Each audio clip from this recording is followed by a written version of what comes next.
அப்படிப்பட்ட இப்லீஸை அல்லாஹ் ரப்பல் ஆலமீன் ஆதம் அலைஹிஸ்ஸலாம் அவர்களை படைத்து அவர்களுக்கு நீங்கள் சஜிதா செய்யுங்கள் என்று கட்டளையிட்ட பொழுது அத்தனை மலக்குமார்களும் அந்த கட்டளையை ஏற்று சிரம் பண்ணுகிறார்கள், சஜிதா செய்கிறார்கள். ஆனால் இந்த இப்லீஸ் அதற்கு கட்டுப்பட மறுக்கிறான். நான் சஜிதா செய்ய மாட்டேன். அல்லாஹ் அவரிடத்தில் கேள்வி எழுப்புகிறான், மா மனாக்க அன் தஸ்ஜுத லிமா கலகத்து பியதைய, எனது கரத்தால் படைத்த இந்த ஆதமுக்கு உன்னை சஜிதா செய்ய விடாமல் தடுத்தது எது என்று இறைவன் கேட்கிறான். அதற்கு அந்த ஷைத்தான் சொன்ன பதில் என்ன?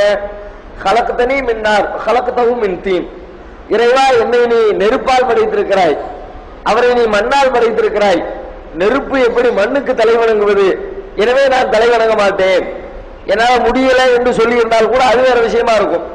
எனக்கு பிடிக்கல, பழகிடுச்சு, உனக்கு மட்டுமே சஜிதா செஞ்சு பழகிட்டேன், வேற யாருக்கும் சஜிதா செய்ய மாட்டேன் என்று இருந்தால் கூட அல்லாஹ் சாதாரணமா எடுத்துக்கொள்வான். ஆனால் இங்கே அவன் என்ன சொல்கிறான்? இறைவனின் வார்த்தைகளுக்கு கட்டுப்பட மாட்டேன் என்பதை அவன் தனது செயல்பாடுகள் வழியாக தெளிவுபடுத்துகிறான். அதெல்லாம் முடியாது, நீ சொன்னால் நான் கேட்க மாட்டேன். அவன் செஞ்ச பாவம் பெரிய பாவமா? இன்னைக்கு கூட எத்தனையோ முஸ்லீம்கள் அல்லாஹ் தொழுவுங்கள் என்று கட்டளையிட்டு இருக்கான். எத்தனை பேர் தொழுகிறார்கள்?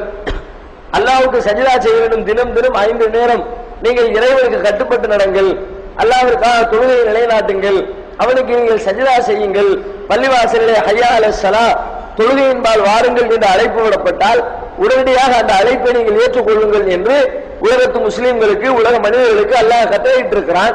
ஆனால் அவர்களில் எத்தனை பேர் அந்த கட்டளையை செயல்படுத்துகிறார்கள், கடைபிடிக்கிறார்கள்? பெரும்பான்மையான மக்கள் அதை மீறி கொண்டுதான் இருக்கிறார்கள். இதை அல்லாஹ் ரப்பல் ஆலமீன் எப்படி எடுத்துக்கொள்வான்? அவன் ஒரு பெரும் பாவத்தை புரிந்து விட்டான், மன்னிக்க இயலாத குற்றத்தை செய்து விட்டான், ஊழூழி காலம் அவன் நரக படுகொலியிலே இருந்து சாக வேண்டியதுதான் என்று அல்லாஹ் இதற்கு தீர்ப்பளிப்பானா? அல்லது ஒரு சிறிய பாவத்திற்கு இந்த பாவத்திற்கு தகுந்தாற் போன்று தண்டனை